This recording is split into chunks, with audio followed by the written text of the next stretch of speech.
તો હું ટિફિનમાં જે ત્રિકોણ પરોઠા બનાવું છું એ જોઈને ઘણા બધા લોકોએ કીધું છે કે મને એ પરાઠાની રેસીપી શેર કરો, મને બતાવો કેવી રીતે, મને શીખવાડો કેવી રીતે તમે બનાવો છો. તો અત્યારે હું ફરીથી બનાવી રહી છું એ ત્રિકોણ પરોઠા. હું કેવી રીતે બનાવું છું ચલો બતાવું તમને. તો એની માટે આપણે જરૂર પ્રમાણે રોટલીનો લોટ લેવાનો છે. અહીંયા ચાળી લઉં છું રોટલીનો લોટ. અમુક લોકો રોટલી ભાખરી પરોઠામાં મીઠું નહીં નાખતા હોતા, પણ હું તો નાખું છું. તો આપણે સ્વાદ પ્રમાણે મીઠું નાખીશું અને મોણ માટે 2 ચમચી જેટલું તેલ નાખી લઈશું.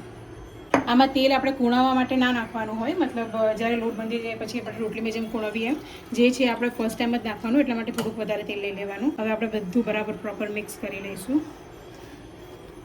હવે આપણે થોડું પાણી નાખતા જઈને થોડો મીડિયમ કઠણ લોટ બાંધવાનો છે. રોટલી કરતાં થોડું કઠણ અને ભાખરી કરતાં સોફ્ટ. હું તમને બતાવું.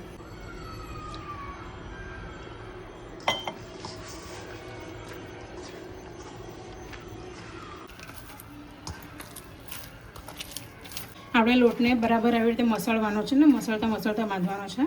જો મારો લોટ ઓલમોસ્ટ બંધાઈ ગયો છે, બસ હું એને થોડો મસળી રહી છું. જો લોટની કન્સિસ્ટન્સી કેવી છે, આવી રીતની છે, રોટલી કરતાં સહેજ કાઠો.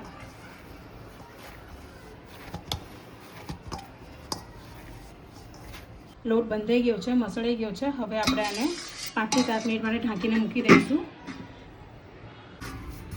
તો 5-7 મિનિટ થઈ ગઈ છે. હવે આપણે હાથથી લોટને એકવાર મસળી લઈશું. જો તમારે એને 5-7 મિનિટ સુધી ના રાખવો હોય તો પણ ચાલે, જરૂરી નથી કે આપણે એને મૂકી જ રાખવો. હવે આપણે ખાલી એક વસ્તુ કરવાનું છે, જેમ આપણે રોટલીને કૂણવીએ છીએ એમ કૂણવવાનો નથી, અને રોટલી કરતાં થોડાક મોટા ગુલ્લા કરવાના છે, કેમ કે 3 પડવાળા પરોઠા બનાવવાના છે.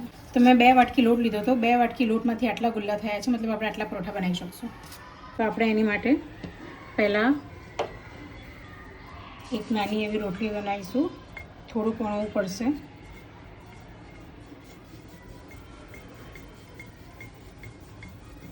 બસ હવે આપણે એની અંદર તેલ લગાવવાનું છે.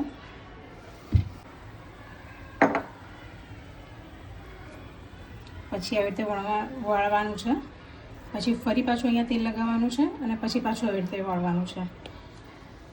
4 પડ આવી રીતે થાય, 3 પડવાળું. હું નોર્મલી પહેલાં બધા જ ગુલ્લાને આવી રીતે ત્રિકોણ કરી લેતી હોઉં છું ને પછી બધા એકસાથે વણું છું.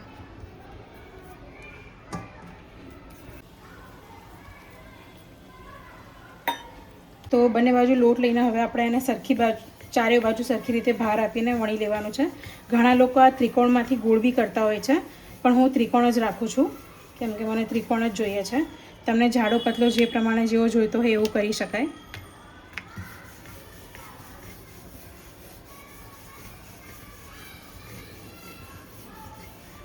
હું આ રીતની થોડી પતલી થિકનેસ રાખતી હોઉં છું. તમને જોઈએ તો થોડી જાડી થિકનેસ રાખી શકો છો.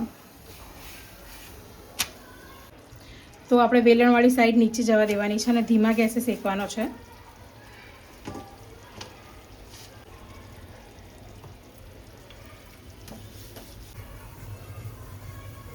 અને કાચો પાકો શેકાઈ જાય એટલે આપણે પલટી નાખવાનો છે અને નીચેની સાઈડ આપણે થોડો મીડિયમથી ફૂલ ગેસ રાખવાનો છે. હવે આપણે તેલ મૂકીને બંને બાજુ સરખી રીતે શેકી લેવાનો છે. બધી બાજુ પ્રેશર આપીને શેકશો એટલે ચારે બાજુથી શેકાઈ જશે, નહીં તો અમુક વાર ધાર કાચી રહી શકે છે.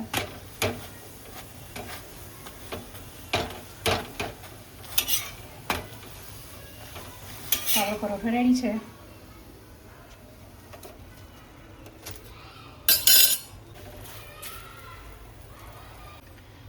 તો પરોઠામાં કંઈક આવી રીતે પડ પડે છે, ગરમ ગરમ છે. જો 3 થી 4 પડ આવી રીતે છૂટા થઈ શકે. પરોઠાનો પોસ્ટમોર્ટમ કરી નાખ્યો.